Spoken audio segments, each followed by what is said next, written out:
On vous invite à tourner selon le petit feuillet dans Lévitique chapitre 23, le verset 15 à 21. Lévitique 23, 15 à 21. Okay. Depuis le lendemain du sabbat, du jour où vous apporterez la gerbe pour être agitée de côté et d'autre, on peut le faire avec la musique aussi, hein? Vous compterez 7 semaines entières. Vous compterez 50 jours la Pentecôte de l'Ancien Testament. Vous compterez 50 jours jusqu'au lendemain du 7e sabbat. 7 sabbats de fil, 7 semaines de fil. Et vous ferez à l'Éternel une offrande nouvelle. Marquez, prenez note de cela. Vous apporterez de vos demeures 2 pains pour qu'ils soient agités de côté et d'autre. Ils seront faits avec 2 dixièmes de fleurs de farine cuits avec du levain. Avec du levain, absolument. Ce sont les prémices de l'Éternel. Outre ces pains, vous offrirez des holocaustes à l'Éternel avec des agneaux, des sacrifices, toutes ces dimensions. Vous offrirez un bouc. Et puis, 21. Ce jour même, vous publierez la fête et vous aurez une sainte convocation. Vous ne ferez aucune œuvre servile. C'est une loi perpétuelle pour vos descendants dans tous les lieux où vous habiterez. Et puis ensuite, je vous ai donné dans Deutéronome, Nombre 28-26, mais ça dit pas mal la même chose. Alors, je vais vous en dispenser, si vous voulez bien. On prend un moment, prend 2 minutes, puis demande à Dieu qu'il ouvre nos cœurs, qu'il puisse nous donner l'amour que Job avait, que nos cœurs brûlent, qu'on soit vraiment un peu comme le buisson ardent, Exode chapitre 3, versets 1 à 4. Le buisson ardent qui vraiment, il parle à nos cœurs, à nos âmes, nous fasse du bien et qu'on puisse le glorifier chaque jour. Alors, 1 minute de silence et c'est vous qui priez dans vos cœurs.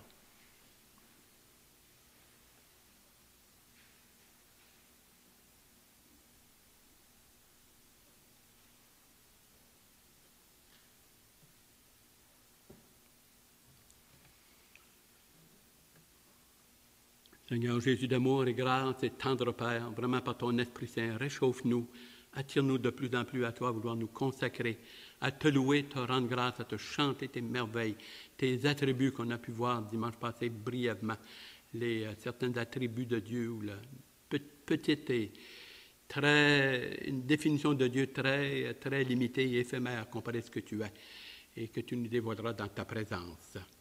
Guide et dirige, sois avec ton assemblée. Merci pour ceux et celles qui sont parmi nous ce matin. Prions pour ceux qui sont en voyage. Te prions pour notre pasteur Michel avec Alma, sois avec eux. Ainsi que M. Lapierre, Gilles Lapierre, qui vraiment semblerait être un peu magané, un peu affecté avec cette opération. Sois avec eux. Merci pour les 40 ans que nous avons célébrés de notre association des groupes baptistes évangéliques dans la province de Québec. Merci de la joie lorsque j'étais là, lorsqu'il y a eu les débuts de cette belle assemblée. Sois avec chacun de nous, accompagne et dirige, qu'il puisse y avoir des passages qui nous touchent, qui nous éclairent, qui nous fassent du bien, qui nous réchauffent et qui nous donnent le goût et le désir de toi. La vie éternelle, c'est qu'ils te connaissent, toi, le seul vrai Dieu, et celui que tu as envoyé, Jésus-Christ, ton Fils. Que ce soit notre désir tous les jours de te connaître davantage, d'expérimenter davantage, de voir dans nos cœurs et dans nos vies agir, dans les petites et les grandes choses, et que nous puissions te donner grâce, gloire, louange, rien pour nous et toute la gloire pour toi. Amen. Amen. Amen. Alors, nous avons ici le jour de l'Action de grâce, ça va être le 10, là. Et puis ça vient déjà de l'Ancien Testament, mais le monde industriel et tout ça, ça en est accaparé comme bien des fêtes pour tourner ça à la vente de toutes sortes de bébelles, toutes sortes d'affaires, que ce soit Noël, Pâques, que ce soit le jour d'Action de grâce. Alors, tout est tourné dans l'aspect financier, plaisir et tout ce que vous voudrez. Mais dans la parole de Dieu, il y avait quand même, ça vient de loin. Ça vient de loin. Et j'aimerais qu'on ait un petit exposé de ce passage. Depuis le lendemain du sabbat, du jour où vous apporterez la gerbe, c'est pour ça que vous aviez dans Nombre 28-26, et puis vous ajouterez de côté et d'autre, vous compterez 7 semaines entières, 49 jours. Alors, il a commencé à avoir une récolte, il devait avoir une fête, puis commencer à compter cette semaine-là, lorsqu'il se réunissait le samedi, avec une gerbe montrant qu'il allait avoir une récolte. C'était la gerbe. Après 49 jours, Alors là, il y avait une journée très spéciale. Ils venaient davantage avec une partie de leur récolte, c'était la moisson, et ça terminait, si on peut dire, parce qu'il y avait des fois 2 récoltes, mais non pas 2 Pentecôtes. Là. Et puis là, ils mangeaient devant l'Éternel. C'était une sainte convocation. Comme le dimanche ici, lorsque nous avons, c'est une sainte convocation que nous avons. C'est le peuple de Dieu qui se réunit ensemble pour le louer, le chanter, se réjouir, lire la bonne parole, fraterniser. La communion fraternelle, ce n'est pas un détail. Là. Ça fait partie ça, du culte. Hein? Et moi, je l'aime bien, je ne sais pas pour vous d'autres, mais vous rencontrez. Là.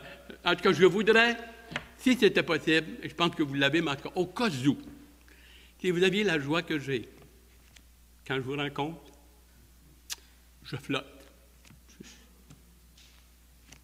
Dans la joie et la régresse. Vous savez, si ce n'était pas de cette assemblée ici, si ce n'était pas de vous d'autres, je ne serais pas ici aujourd'hui. Après avoir pris ma retraite et tout, j'étais dans une période, qu'est-ce que je fais? Je réfléchissais, je sais, je ne peux pas dire que j'étais tourmenté, mais je me questionnais ce que je vends, ce que je m'embête. Tu sais, j'étais veuf également. Et il y avait vous d'autres. Mon assemblée et ma famille. Et ça a passé avant toute chose. Avant toute chose et toute personne. Prenez note de cela. Avant toute chose et toute personne. Enfants, parentés, voisins et amis, je les appelle, on s'aime et tout. Mais vous d'autres étiez ici. Ma famille. Ma famille. Spirituelle et éternelle. Hey, on va être ensemble longtemps. Vous êtes mieux. Hey, vous êtes mieux d'être fins, vous autres, là. Et oui. Et ce qui est assez intéressant ici dans le passage, il dit alors, ça va être 50 ans, c'est, on peut dire, une Pâque, une célébration, grande célébration, et un jour nouveau, une nouvelle journée. Nouvelle journée. À partir de Pentecôte, qu'on verra dans quelques moments, mais très, très, très brièvement, jusqu'à son retour, jusqu'à l'enlèvement, on va le voir, c'est une journée spéciale. C'est une journée de grâce. Elle dure longtemps, ça fait 2000 ans. Mais elle est spéciale, et vous et tous ceux qui sont nés de nouveau sur la face de la terre, depuis 2000 ans, qui se sont convertis, une vraie belle conversion, on fait partie d'une famille glorieuse, spéciale, que les Juifs aimeraient bien avoir, qu'ils n'ont pas, comme mentionnait ici notre frère. Et une journée spéciale. Vous compterez 50 jours, voilà la Pentecôte. Vous apporterez alors 2 pains, un avec du levain et un sans levain. Et ce sera offert à l'Éternel. Je lis des fois des commentaires, des exégètes et certains pasteurs ou autres qui disent que alors, le levain est symbole de l'Évangile et qu'un jour l'Évangile va faire gonfler, puis va, vous savez, il y a un actif là, dans le levain. Et puis, l'Évangile va se répandre sur toute la terre, là, pour devenir, on va assister à une sorte de millénium terrestre bientôt, là, à travers la prédication de l'Évangile. Ha! Je vais vous dire une affaire. J'ai des petites nouvelles pour eux autres, et puis ça ne vient pas de moi, de la bonne parole de Dieu. Le levain et un pain avec levain et sans levain, ça vous représente vous et moi. Le levain est symbole du péché, et sans levain, c'est sans péché. On vit une position paradoxale présentement. On a une nature pécheresse. Et dans l'Église du Seigneur, à partir de Actes chapitre 2, il va y avoir du péché dans l'Église. Pas ici, là. Et dans mon cœur. On a une nature pécheresse. Mais également, étant un homme nouveau, régénéré en Jésus-Christ, la Bible dit, vous êtes sans péché, vous êtes glorifié, vous êtes justifié, vous êtes déjà assis dans les cieux avec le Seigneur. Alors, il y a cet aspect-là. L'Église du Seigneur est en train de nous travailler, comme il dit dans Éphésiens 4, là, Éphésiens 5, versets 28 à 30, en train de nous travailler, de nous purifier, de nous nettoyer, afin qu'on devienne, en tout cas ici-bas, on commence à se préparer à cet événement glorieux que nous allons expérimenter dans la transformation de notre corps. Et alors, dans l'Église du Seigneur, tout un temps bien sauvé, oui, il y a du péché. N'importe quelle Église sur la face de la terre, alors il y a le levain. Mais il y a également le côté spirituel. En Jésus-Christ, il y a cette... Parce que pour Dieu, le présent, ou le futur, ou le passé, c'est un jour éternel. C'est un présent continu et éternel. On est lavé, on est beau, on est pur, on est sans tache, on est glorieux, on est toute la grosse affaire. Alors la Bible dit, devenez, consacrez-vous à devenir ce que vous êtes. Et c'est pour cela que je vous invite à tourner dans un passage dans 1 Corinthiens 5, le verset 7 à 8. Voyez ce que l'apôtre Paul. On l'avait eu dans notre exposition il y a quelques mois, mais j'aimerais que vous tourniez. 1 Corinthiens chapitre 5, le verset 5 à 7, où il y avait eu alors une activité déplorable dans l'église de Corinthe, et puis Paul en saisit l'occasion, éclairé, illuminé par le Saint-Esprit, et puis il donne plus de lumière. C'est un épître qui est très, très riche en informations. Ainsi, faites disparaître le vieux levain afin que vous soyez une pâte nouvelle. Une pâte nouvelle. Hein? Elle a commencé, alors, cette pâte-là, à Actes chapitre 2. Une pâte nouvelle, que Christ est mort à la croix et sa résurrection. Une pâte nouvelle, puisque vous êtes sans levain, car Christ, notre Pâque, a été immolé. Célébrons donc la fête, non avec du vieux levain, mais avec un levain ou un levain de malice ou de méchanceté, mais avec les pains sans levain, de la pureté et de la vérité de l'Évangile. Alors, ce que nous voyons dans ce passage, si on peut dire, ce cérémonial que Dieu a fait, c'était symbolique et ça illustrait cette vérité que nous venons de voir très, très brièvement. Et pour Dieu, il nous regarde en Jésus-Christ. Et pour nous, on est encore, disons, dans notre corps, ici-bas sur la terre.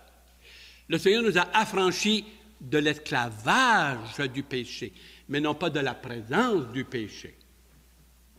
Il n'a jamais dit que dans notre corps, on ne sera jamais sans péché ou qu'on n'aura pas de péché dans l'Église. Ça ne veut pas dire qu'on n'est pas sauvé et qu'on n'aime pas le Seigneur.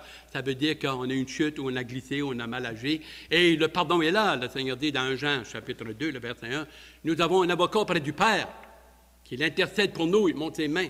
Et si nous avons une chute ou que nous avons quelque chose, alors nous avons un avocat qui plaide et qui l'intercède pour nous. » Alors, c'est là où il l'appelle à se repentir, à se reprendre en main et à repartir par la grâce et la miséricorde de Dieu. C'est quand même fantastique. Parce qu'il y a du levain, on est en nous, pas juste un corps de chair, une nature. Et ça, on a tendance à l'oublier. Jésus-Christ avait un corps, il avait une personnalité, mais il n'y avait pas la nature pécheresse, tout en ayant un corps humain. Dieu qui s'est incarné et a pris un corps. C'est quand même fantastique. Il faut le voir. Et puis, on revient toujours dans Lévitique, 23, très, très, très, très brièvement, mais c'est surtout ça qu'on veut faire souligner dans ce passage. Ensuite, Jésus-Christ est notre agneau. Jean-Baptiste a pu dire dans Jean 1, 29, « Voici l'agneau de Dieu qui ôte le péché du monde. » Ah, j'aurais pensé que c'est les péchés du monde. Oui, mais il y avait un péché catastrophique, c'était la séparation de l'humanité. Et le Seigneur est venu, nous a unis, réconciliés en Christ. Et c'est vraiment le péché, finalement, c'est la séparation dans la désobéissance. Le Seigneur a réglé cela.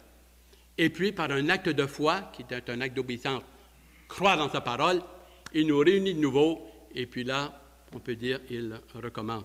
C'est quand même tous ces...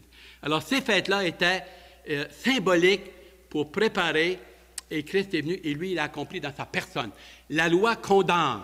La loi était tellement parfaite, la loi de Dieu qu'il a donnée dans l'Ancien Testament, personne n'est capable d'accomplir ça. Alors, Paul peut dire, ce qui est parfait devient condamnation. Pas pour la chose en soi, à cause de ce que nous sommes. Du levain, il y a du levain, il y a une nature pécheresse en nous. Qui un jour, ça va être enlevé et ça va être complètement changé et transformé. C'est fantastique. Nous avons 2 Corinthiens 5, verset 21, où il est dit, dans le passage, « Lui qui n'a point commis de péché, il, le Père, il l'a fait devenir pour nous, à notre place. Il est devenu notre substitut. À notre place, il a fait devenir péché pour nous, afin que nous devenions en lui, pas à côté, en lui, déclarés justes. Justice de Dieu. Autrement dit, Dieu a payé notre propre dette par lui-même. Qui l'offensait, et qui nous avait séparés de sa communion de sainteté. Ce n'est pas dans la sainteté que tu peux être en communion avec Dieu. C'est dans le Fils. Et c'est tout simplement extraordinaire. Le pain sans levain. Libation et le feu. Ici, il y avait de la libation. Alors, ça parle d'huile, symbole du Saint-Esprit qu'on a vu, disons, la semaine passée brièvement. Et puis le feu. Jean-Baptiste, ça peut dire dans Matthieu 3,11, en parlant du baptême, il dit, moi, je baptise d'eau, mais lui, il vous baptisera du Saint-Esprit et du feu. Et du feu. Nous avons vu que le feu parle de lumière, ça parle d'éclairer. Il dit dans Psaume 119, 105, ta parole est une lampe à mes pieds, une lumière sur mon sentier. Présentement, une lumière, c'est la parole qui nous éclaire. Dans le plan de Dieu, ce qu'on doit faire, qu'on peut faire, et ce qu'il aimerait que nous fassions. C'est une base d'amour, communion avec lui. Et puis, nous voyons qu'à Pentecôte, il y a eu là, des flémèches de feu, second traduit par des langues de feu, mais il y a, vous avez regardé dans la version sommaire et beaucoup d'autres, c'est des flamèches de feu, sous forme de langue, peu importe, dans ce passage que nous avons vu. Les prémices. Là, j'aimerais, alors, il y a le mot prémisse spirituelle dans Actes chapitre 2. On ne tournera pas tout de suite. Je vous invite à tourner dans Hébreux 9, si vous voulez bien tourner avec moi dans Hébreux 9, verset 14 et le verset 28. On s'en vient maintenant dans le Nouveau Testament. Je lis vos Hébreux, chapitre 9, versets 14 et 28. Bon, les prémices. Prémices parle d'une récolte, hein? C'est le début, là, qui est la garantie qu'il va y avoir une pleine récolte. La preuve, c'est que déjà, il y a alors des bilans, il y a une démonstration. Combien plus par le sang de Christ, qui par l'Esprit éternel s'est offert lui-même sans tache à Dieu, purifiera-t-il vos consciences des œuvres mortes, afin que vous serviez le Dieu vivant. 28. De même, Christ qui s'est offert une seule fois pour porter les péchés de beaucoup d'hommes, apparaîtra, on le voit dans quelques minutes d'apparition, apparaîtra sans péché une seconde fois à ceux qui l'attendent pour leur salut, pour le salut expérimenté dans sa plénitude, expérimenté dans sa plénitude. 10-18, toujours dans le livre aux Hébreux. 10-18, je ne l'ai pas sur la feuille, mais je vous le donne. Or, là où il y a pardon des péchés, il n'y a plus d'offrande pour le péché. Il n'y a plus d'offrande pour le péché. Et combien de fois j'ai communié comme vous autres, et puis la dernière fois, j'ai accepté le Seigneur, je vous avais dit une dernière fois, je suis allé à l'Église catholique, j'étais à Ottawa, et là, le prêtre a fait un petit sermon. Je n'ai rien contre d'autres là, qui sont sincères et font leur possible où ils pensent. En tout cas, ils essaient et que Dieu les soit... Hein, c'est pas à nous de les condamner en enfer. Mais ce qu'il avait dit, et ça, je le savais, il dit, on envoie Yogi Gagarin faire le tour de la Lune et tout ça, mais d'autres, on est beaucoup plus puissants. On est beaucoup plus puissants. Marquez ça. Et d'autres, on fait descendre le Christ dans l'hostie qui devient caressant complètement et tout. Et puis, il y en a des centaines de millions, là, ça se fait dans la terre. Il y en a des messes et tout. Non. C'est un mensonge, c'est une erreur. Ils sont dans les ténèbres, ils sont voilés. Un peu de vérité, du mensonge. On a dit que ce qui est le plus proche de la vérité, c'est le mensonge. Et c'est ça qui rend la confusion. Et c'est offert une seule fois, ça commence par F, une seule fois, pour ne plus jamais s'offrir. Hey, ça, ce qu'il a fait, là, c'est plus qu'un chef-d'œuvre. Les mots nous manquent pour exprimer un peu ce qu'il est et ce qu'il a fait. C'est tellement grandiose, ça va prendre l'éternité. L'éternité. Une seule fois. Alors, le fait de temps pour le faire monter comme ça, là, ça, c'est jouer avec des petits... vous savez, dans un cirque, là, avec des petites popettes là, que tu fais jouer à la télévision. Non, mon ami. Une seule fois. Verset 18, il est bon de vraiment le saisir. Or là, il y a pardon des péchés.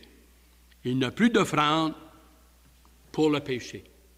Ça a été réglé entre le Père et le Fils et le Saint-Esprit pour l'éternité. Les détails de cela, disons, de cette Pentecôte de l'Ancien Testament, 50 jours, une grande fête, c'était Pâques pour eux autres. Pâques. C'était la louange, l'adoration, et c'était vraiment une démonstration avec la récolte, là, que Dieu était vivant, il a béni, et déjà, il pouvait manger ce qui s'en venait d'une partie. Alors, c'était comme un avancement, une démonstration de ce que la récolte allait être belle, bonne et abondante. Il y goûtait déjà. Et c'est la même chose pour nous présentement. On commence à goûter. Dieu change nos cœurs, nos vies, on a une joie, on a du bonheur. On lit la parole, toutes ces belles activités qui s'en viennent. On ne faisait pas ça avant. On le fait maintenant, puis avec joie, et puis même, ça nous fait plaisir de payer quelques sous. C'est quand même fantastique. C'est un beau changement, hein? Un beau changement. C'est cette dimension-là. Et nous avons dans ce passage, ou dans Jean 2, le verset 19 et 20, lorsque le Seigneur annonçait que, il dit, comme Jonas passera 3 jours et 3 nuits, ainsi le Fils de l'homme passera 3 jours et 3 nuits dans le ventre de la terre. Et les jours n'étaient pas comptés tout à fait. À partir de 6 heures, disons à 8, 9, 10 heures, ça comptait déjà pour le lendemain. Nous, on commence à minuit. Ça a été 48 heures et un peu plus. Bon. Mais c'était compté pour 3 jours. 3 jours, selon le calendrier, la manière qu'il fonctionnait. Et puis, il regarde le temple, il y avait tous les scribes, les pharisiens, puis la grosse gang, et il a dit, détruisez ce temple, et en 3 jours, je le ressusciterai, ou le temple, je le rebâtirai. Et là, ils ont tombé sur la frippe. Ah, ça fait 47 ans, 46 ans qu'on construit, puis on n'a pas encore tout à fait fini. Puis dans 3 jours, hey! Mais après sa résurrection, les apôtres comprirent qu'il parlait de la résurrection de son corps. Son corps est le temple du Saint-Esprit. L'Esprit était venu à partir de manière officielle et, disons, visuelle, parce que déjà, il l'était avant même sa conception, comme nous voyons dans Luc chapitre 1, chapitre 2. Et puis, nous voyons son temple. Aujourd'hui, la Bible dit que notre corps est le temple du Saint-Esprit. Et même le mot, c'est la tente. Notre corps est une tente, on est passager. Le temple du Saint-Esprit qui habite en vous. C'est pourquoi glorifiez Dieu dans votre corps et dans votre esprit, qui appartiennent à Dieu. C'est ça dans Corinthiens, dans ce passage-là. Nous avons un autre passage que je vous donne, et je vous invite à tourner. C'est dans Jean 11, le verset 22 à 27. Jean 11, verset 22 à 27. Oui, Jean 11, 22 à 27. Sur la résurrection.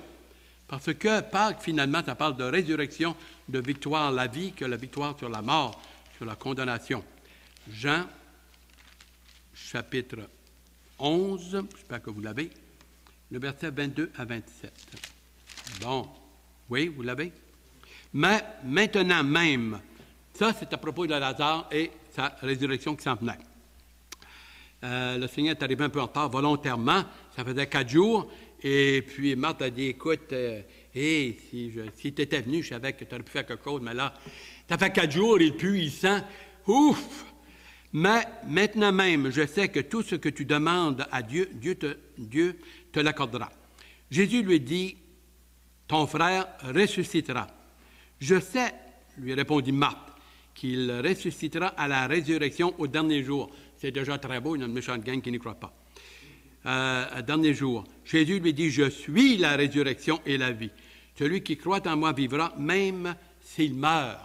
La résurrection physique, mais il parle aussi d'une résurrection spirituelle. Et quiconque vit et croit en moi ne mourra jamais. Crois-tu cela? Ne mourra jamais spirituellement. Il parle de mort physique, il parle de mort spirituelle. Quand on se convertit, c'est un salut éternel pour toujours. Il ne faut pas abuser, ambitionner par contre. Mais c'est un fait qu'on ne peut pas détacher et défaire. Le salut est éternel. Éternel. Et c'est de ça qu'il parle dans le passage. Et quiconque vit et croit en moi ne mourra jamais. Crois-tu cela? Elle lui dit, oui Seigneur. Sa confession, elle se convertit là, de tout son cœur. Oui Seigneur, je crois que tu es le Christ, le Fils de Dieu qui devait venir dans le monde, le Messie sauveur. Elle, c'est là qu'elle se convertit. Là. Et c'est quand même fantastique. Alors, les détails de tout cet aspect-là, à propos des prémices, il y a eu l'incarnation de Jésus-Christ, il y a eu sa vie, il y a eu sa mort, sa résurrection, et là, on voit quelques passages, s'il vous plaît. Chapitre 20, le verset 17 et 18. Toujours, ça c'est tout de suite après la résurrection, tôt le matin, versets 17 et 18. C'est Marie qui va au tombeau, pas sa mère, là, mais un autre Marie. Et puis, elle va au tombeau pour essayer d'aller chercher le corps pour l'embaumer. Et puis, elle voit un personnage, je pense que c'est le jardinier. Elle se tourne Et puis il dit, pourquoi pleures-tu? Ah, elle dit, c'est parce que je suis venu chercher le corps de Jésus pour l'embaumer, mais elle dit, je ne le trouve pas. Et puis là, il lui dit en hébreu, Rabouni, qui veut dire maître. Et ce mot-là, le timbre de sa voix, ça l'a réveillée là, elle l'a reconnu. Il veut qu'elle a dit Rabouni. Puis elle a voulu s'accrocher à ses pieds pour adoration, elle était courbée, pour s'accrocher à ses pieds. Il dit, ne me touche pas. Je dois monter vers mon Père et votre Père. Je dois monter vers mon Dieu et votre Dieu. Il montre que maintenant, dans son corps ressuscité, il va aller se présenter devant le Père comme une gerbe. Une gerbe. La première moisson d'une résurrection. La résurrection, un jour, le début d'une nouvelle humanité. Nouvelle humanité. Et vous faites partie de cela et je fais partie. Je ne peux pas témoigner pour vous, mais je peux témoigner pour moi. Je sais quand je me suis converti et cette vérité-là que vous avez dans votre cœur, elle est précieuse, elle est belle, elle brille. C'est un encouragement. Et puis, il dit, je vais vers mon Dieu. Il a fait une certaine distinction, parce qu'étant encore charnel, il a maintenant un corps ressuscité, qui est différent de notre corps. Alors, c'est pour ça qu'il fait cette petite distinction.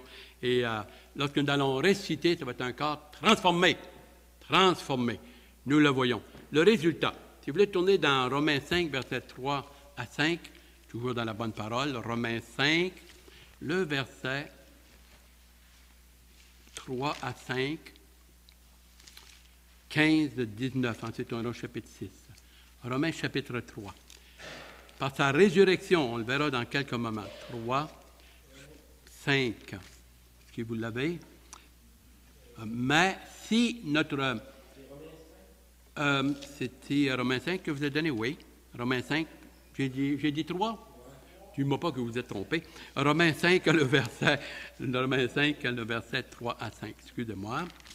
Je suis encore dans mon corps, je crois bien, hein? Bien que nous glorifions même des afflictions, sachant que l'affliction produit la persévérance, la victoire dans l'épreuve, et cette victoire, l'espérance.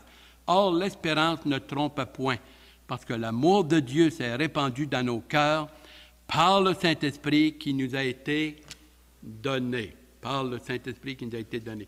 Lorsqu'on continue dans Romains 5, il montre les deux Adams. Le premier, qui a chuté à partir de Genèse 3, et Jésus-Christ le deuxième. Tous meurent dans celui qui a désobéi une seule fois. Une seule fois. Adam et Ève. Une seule fois. Mais ce qui est du salut et de ceux qui m'ont sauvé en Jésus-Christ, nous voyons alors que ceux qui mettent la foi en lui, ils sont sauvés pour l'éternité. Vous avez dans ces passages. Chapitre 6, toujours dans le chapitre 6, dans le passage, même on va aller au verset 15, le verset 19. Il a dit, toujours dans Romains 5, 15, « Mais il n'en est pas du don gratuit comme de l'offense, car si par l'offense d'un seul, il y en a beaucoup qui sont morts, à plus forte raison, la grâce de Dieu et le don de la grâce, venant d'un seul homme, Jésus-Christ, ont-ils été abondamment répandus sur beaucoup. » 19. Car comme par la désobéissance d'un seul homme, beaucoup ont été rendus pécheurs, de même par l'obéissance d'un seul, beaucoup seront rendus justes, selon au Dieu de Dieu, selon son cœur et selon la loi. Chapitre 6, dans le passage, le verset 17 et 18. 17 et 18, chapitre 6. De même, ma grâce soit rendue à Dieu de ce que, après avoir été esclave du péché, vous avez obéi de cœur à la règle de doctrine, ou le plan de salut, de cœur, avec du fond de votre cœur, à la règle de doctrine, dans laquelle vous avez été instruits. Ayant été affranchis du péché, vous êtes devenus esclaves de la justice. C'est un esclavage qui libère. Il est dit dans Jean 8, 36, « Si le Fils vous affranchit, vous serez réellement libres. » Libre d'obéir à Dieu, capable de le faire, libre de choisir d'aimer Dieu, libre de ne pas être heureux, je n'ai plus. L'esclave pouvait être rejeté de la maison où il était esclave. On pouvait l'envoyer, mais il était esclave du maître. Nous sommes esclaves du péché, mais il dit maintenant, vous êtes libre. Vous êtes libre. Le péché ne peut plus vous réclamer. Le péché ne peut plus vous envoyer en enfer. Vous êtes libre en Jésus-Christ parce qu'on est pardonné. Pardonné. Un pardon éternel, d'un Dieu éternel, d'un Dieu d'amour, de lumière. Et maintenant, il veut qu'on reflète, qu'on marche dans cette obéissance de cœur et de plus en plus être semblable à lui ici-bas. On ne deviendra pas parfait, on ne l'est pas, mais tendre vers cela. Tendre vers cela. Un témoignage devant Dieu, devant les hommes et devant nous-mêmes, à sa gloire et à sa louange. Toujours dans Romains 8, le verset 23 et 35. Romains 8, versets 23 et 35. Bon, ça va bien, on avance. Romains 8, verset 23. Romains 8, verset 23, je l'ai, je ne sais pas si vous l'avez. Et ce n'est pas elle seulement, mais nous aussi qui avons les prémices de l'Esprit, nous soupirons en nous-mêmes en attendant l'adoption, la rédemption de notre corps. On vit un dilemme, une nature humaine pécheresse, mais on a un côté une nouvelle nature, et Dieu veut que c'est notre nouvelle nature qui se développe et qui ait la victoire, et qui commence à montrer, à se prouver, à montrer et à vivre. Vraiment, il s'est passé un miracle dans mon cœur, dans ma vie, et la preuve, Dieu me change. On se voit changer. Puis on regarde il y a 10-15 ans, puis on regarde maintenant, on dit ça n'a pas de bon sens. Je me regarde, j'ai le même visage dans le miroir avec quelques plis davantage. Oui, quand on vieillit, on dirait qu'à chaque matin, il y a des nouveaux, des petites frépures qui ressortent. Et puis, mais, tu regardes, tu dis, c'était incroyable. C'est pas moi qui ai fait ça. Il est dit dans Michée, est-ce qu'un léopard est capable d'enlever ses taches? Non. Est-ce qu'on peut changer notre cœur par soi-même? Non. Nos politiciens qui sont bien intentionnés, toutes sortes de belles lois, bien structurées, c'est incroyable. Des livres, non, là, plein les murs. Mais le problème, le cœur avec une nature pécheresse est encore là. Les lois sont belles, sont bien intentionnées, dans bien des cas, ils veulent, supposons être cela, mais l'orgueil, la jalousie, la grosse affaire, ils ne sont pas capables. Ils ne sont pas capables. Et c'est là le problème majeur. Ils sont brillants, ils sont intelligents dans tous les domaines. Il est là. Mais pour nous, il a tellement changé, on ne se voit plus comme avant, on ne voit plus le monde, on ne voit plus sa femme, son mari, ses enfants. C'est vraiment, le voile s'est levé. Les cœurs sont voilés, mais lorsqu'on s'est converti, le voile est enlevé, le voile de l'erreur et de vraiment spirituel. Et là, vraiment, on voit à la lumière de l'éternité. On voit avec les yeux du cœur, on voit par la foi, on voit par la parole. Et c'est extraordinaire. Quelle joie, quel bonheur que vous avez. Moi, là, je me réjouis pour vous autres. Le verset 35. Qui nous séparera de l'amour de Christ? Sera-ce la tribulation, l'angoisse, la persécution, ou la faim, ou la nudité, ou le péril, ou l'épée, selon qu'il est écrit? On nous persécute chaque jour, on nous met à mort, on nous considère comme des morts. Mais pourtant, nous sommes plus que vainqueurs par celui qui nous a aimés. Le verset 37. Son retour. Parce que Pâques, c'est la victoire. Jésus-Christ est monté, nous sommes montés avec lui, identifiés avec lui, en lui, et nous sommes montés. Et la Bible dit un jour, ce corps, Dieu va faire quelque chose avec. Enterrer, brûler, manger. Il y a un clone, il y a une photocopie ou quelque chose de mieux. Améliorer. Si on tourne dans 1 Thessaloniciens, nous allons voir l'enlèvement de l'Église, ceux qui le cherchent, des fois qui ont un peu de difficulté à le trouver peut-être spécifiquement. 1 Thessaloniciens chapitre 4, versets 13 à 18. 13 à 18. Là, j'aimerais vraiment que vous tourniez parce qu'on a 2-3 références magnifiques. Et ça, c'est nous autres. Alors, c'est important, là, c'est plus les autres. Ça vous implique, si tu t'es converti du fond de ton cœur à la personne, à la divinité, au pardon que Christ a accompli pour toi, et tu te l'es appliqué, tu y as cru de tout ton cœur, et que tu marches dans cette voie d'obéissance, merci Seigneur. Nous ne voulons pas, frères, que vous soyez dans l'ignorance au sujet de ceux qui sont décédés. ceux qui sont décédés, afin que vous ne vous affligiez pas comme ceux qui n'ont pas d'espérance. Car si nous croyons que Christ est mort et qu'il a ressuscité, croyons que Dieu ressuscitera avec lui et par lui et avec lui ceux qui sont morts en Jésus-Christ. Car voici, le verset 15, voici en effet ce que nous vous déclarons d'après la parole du Seigneur. Nous les vivants, restés pour l'avènement du Seigneur, nous ne dévancerons pas ceux qui sont décédés. Et je fais une petite parenthèse. C'est parce qu'il y avait des faux prophètes, il y avait il y avait des apôtres. Il avait envoyé une lettre à l'église de Thessalonique disant que l'enlèvement était venu. Puis là, les chrétiens disaient, on n'est pas montés. On n'est plus sauvés. Et ils étaient une confusion terrible.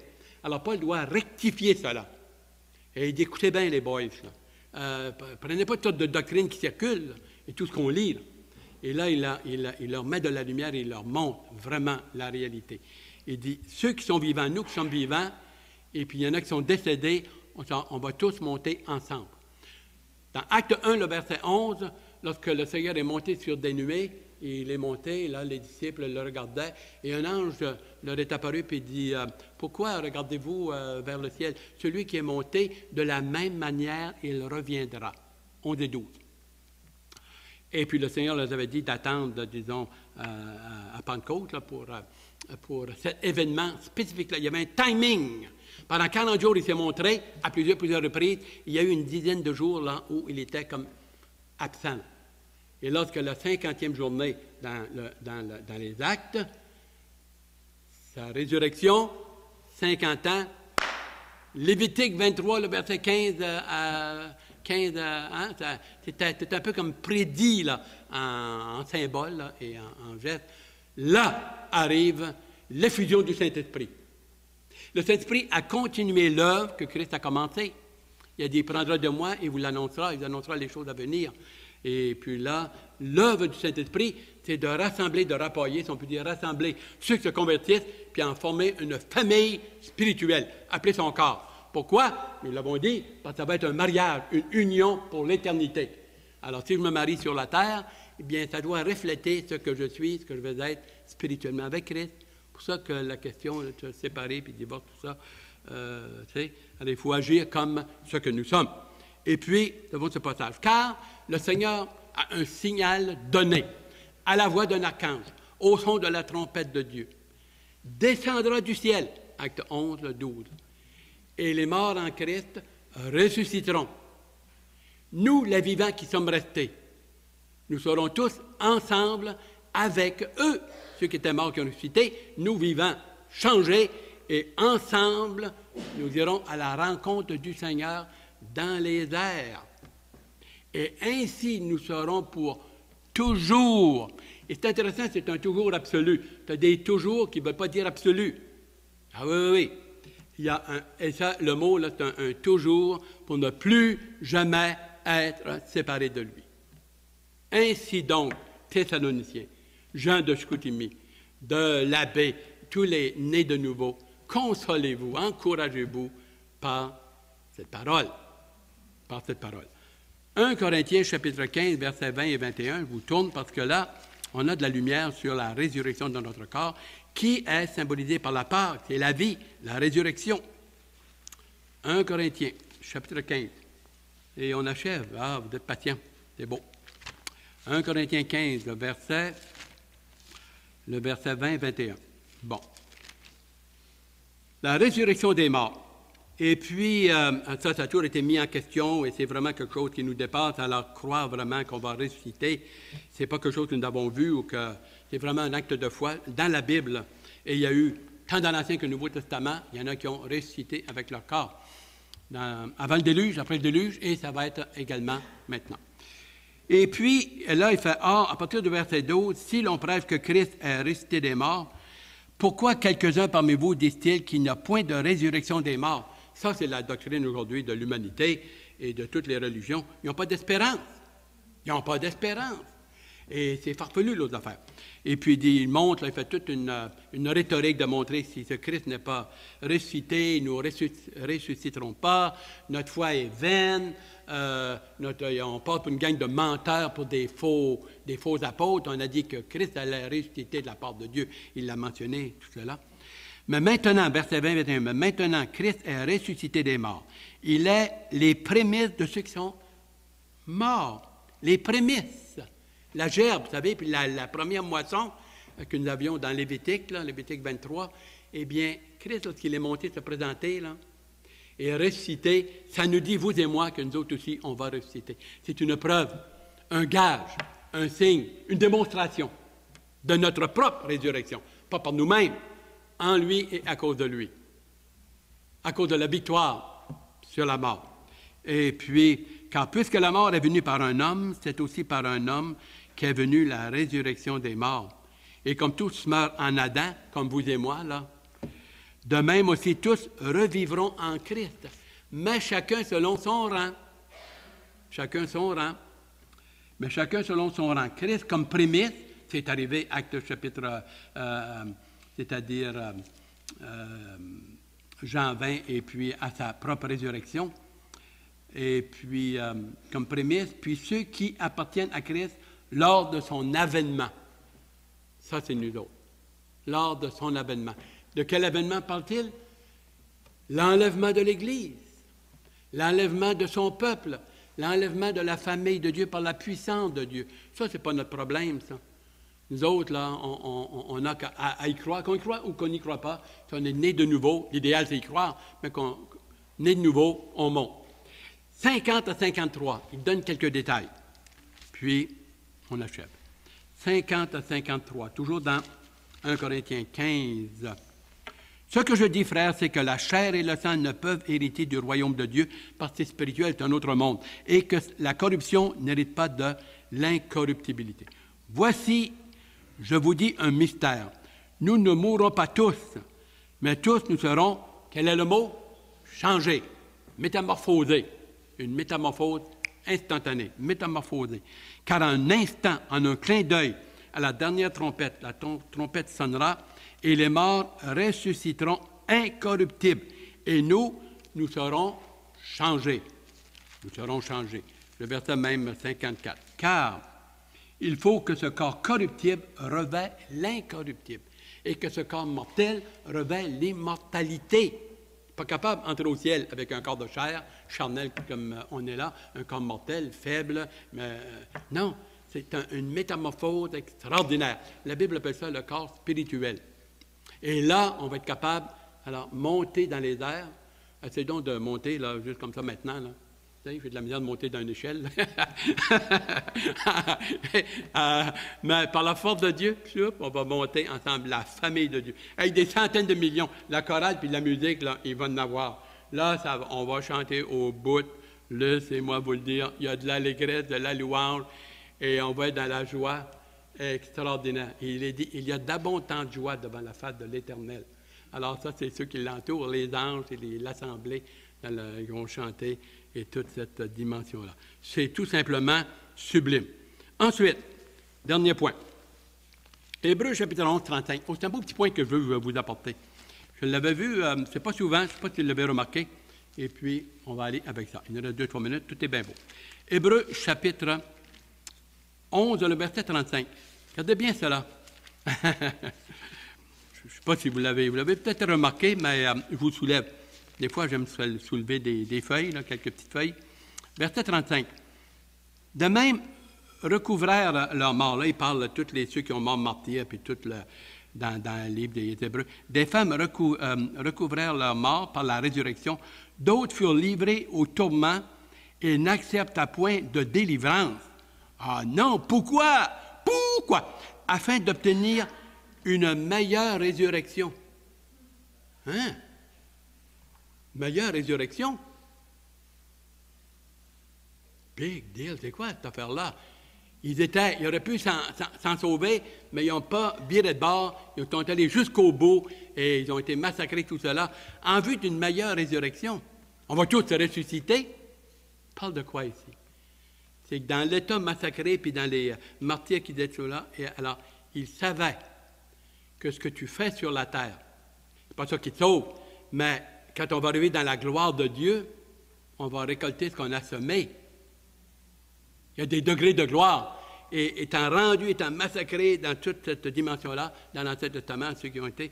Alors, il y en a qui ont préféré aller jusqu'au bout comme témoignage, parce que lors de la résurrection, le degré de gloire et de partage et de témoignage qu'on a donné sur la terre, il va y avoir des fruits éternels et beaucoup, beaucoup, et longtemps, longtemps, longtemps. Et longtemps, longtemps, longtemps. Chapitre 12, le verset 23, toujours dans le livre aux Hébreux. Verset 23, voici ce qu'il a dit.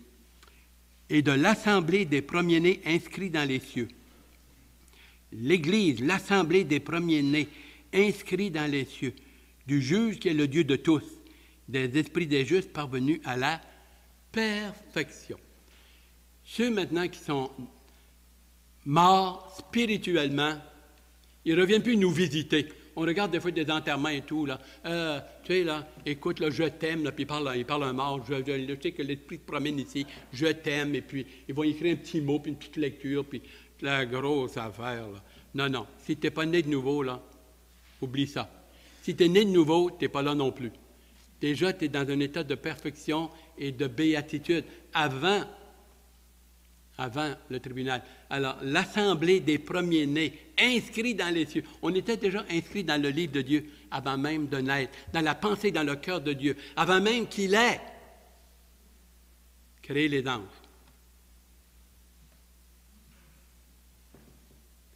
Ce qu'on vit et tout ce déploiement là, de magnificence que Dieu a fait, les anges et toute cette terre et tout, là, avant cela, entre l'amour du Fils et du Père et du Saint-Esprit, ils ont conçu, concocté, si on peut dire, mais je le dis avec révérence, là, ils ont conçu un plan d'amour qui est trop. Jamais on aurait pu, l'humanité, penser à ça. Élargir, nous inonder, héritiers de Dieu, co-héritiers de Christ et tout, ce qu'il a et de ses attributs, il va nous les faire partager à des humains pécheurs. Il y a tout un drame qui aboutit à une apothéose glorieuse. Glorieuse. Premier-né inscrit dans les cieux. Vous êtes là-dedans, vous autres, si vous êtes nés de nouveau. Vous êtes là-dedans, je suis là-dedans. Ça devrait faire fondre notre cœur de joie, d'allégresse, d'amour, de gratitude. Les petits sacrifices, les petits clins-clins, là, c'est même pas de la frime. Comparé à ce qui nous attend. Ce qui nous attend, c'est juste trop. Ce qui nous attend. Ce qui nous attend. C'est vraiment fantastique. Et 13, 15, et on termine. Alors, si on a un petit cantique, préparez-vous, mesdames, sinon, on verra. Mais j'aurai une petite annonce après. Par lui, offrons sans cesse à Dieu un sacrifice de louange, c'est-à-dire le fruit des lèvres qui confessent son nom. En prière, dans la musique, dans la lecture, c'est vraiment une journée, c'est une célébration. Dans quelques moments, nous allons descendre. Donc, vous avez tout à descendre. On a un petit quelque chose, juste un petit, c'est une petite bouchée, là. C'est pas un repas, on ne spectera pas la fraise. Les petits enfants, on va avoir soit le lien, un petit mot de prière, puis ensuite un petit goûter très, très élémentaire. Juste des petites bouchées, un peu pour commémorer cette Pâque, cette récolte et vraiment cette prémisse. Nous allons un jour monter avec lui. Déjà, on se réjouit en espérance, dans la confiance. On vous invite à vous lever, s'il vous plaît. Chantez.